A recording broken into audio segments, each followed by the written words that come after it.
বেগম খালেদা জিয়ার সব সময়ের ছায়াসঙ্গী গৃহকর্মী ফাতেমাও হয়ে পড়লেন অসহায়। এভার কেয়ার হাসপাতালে জীবনের শেষ দিন পর্যন্ত তার পাশে ছিলেন ফাতেমা। ক্ষমতাচ্যুত প্রধানমন্ত্রী শেখ হাসিনা একবার কটাক্ষ করে খালেদা জিয়াকে উদ্দেশ্য করে বলেছিলেন, কারাগারেও ফাতেমাকে লাগবে।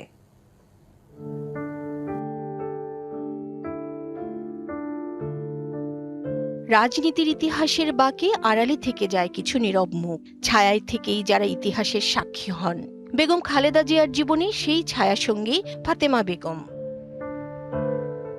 ১.৫ দশকেরও বেশি সময় ধরে গৃহকর্মীর পরিচয় ছাপিয়ে যিনি হয়ে উঠেছিলেন খালেদা জিয়ার একান্ত সঙ্গী। কারাগারের অন্ধকার প্রকোষ্ঠ, গৃহবন্দিত্বের দীর্ঘদিন, হাসপাতালের নিঃসঙ্গ রাত কিংবা বিদেশ সফরের নীরব করিডর, সবখানে নিঃশব্দে উপস্থিত ছিলেন ফাতেমা। ইতিহাসের কঠিন মুহূর্তগুলোয় যার উপস্থিতি ছিল অবিচ্ছেদ্য। ফাতেমার জন্ম ভোলা সদর উপজেলার কাচিয়া ইউনিয়নের শাহমাদার গ্রামে। ২০০৮ সালে হঠাৎ অসুস্থ হয়ে মারা যান তার স্বামী। মুহূর্তেই বদলে যায় জীবনের মানচিত্র।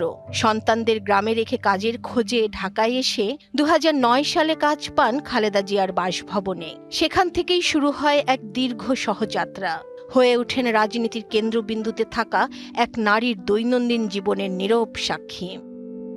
নতুন এবং ফিরে আসা গ্রাহকদের জন্য নগদে চলছে ক্যাশব্যাক সহ প্রতিদিন হাজারো উপহার জেতার সুযোগ। হবে আশা আর ফেরা, সারপ্রাইজ সেরা।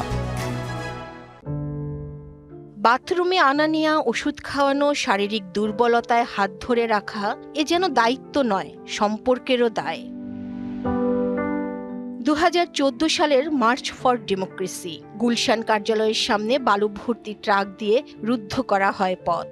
সেখানে দাঁড়িয়ে সাংবাদিকদের সামনে কথা বলছেন খালেদা জিয়া। পুলিশের চাপে শরীরের ভার সামলাতে পারছেন না তিনি। ঠিক তখন দৃশ্যপটে ফাতেমা নীরবে শক্ত করে ধরে রেখেছেন তার হাত। ক্যামেরার ফ্রেমে ধরা পড়ে সেই মুহূর্ত। রাজনীতির উত্তাপের মাঝেও মানবিকতার এক জীবন্ত ছবি। ২০১৮ সালের ৮ই ফেব্রুয়ারি আদালতের রায়ে খালেদা জিয়া কারাগারে যান। নাজিমউদ্দিন রোডের পুরনো জেলখানায় রাজনৈতিক কোনো পরিচয় ছাড়াই স্বেচ্ছায় কারাবন্দী হয়ে ওঠেন ফাতেমা। ২০২১ সালে করোনায় আক্রান্ত হন খালেদা জিয়া। ৫৩ দিন ছিলেন হাসপাতালে।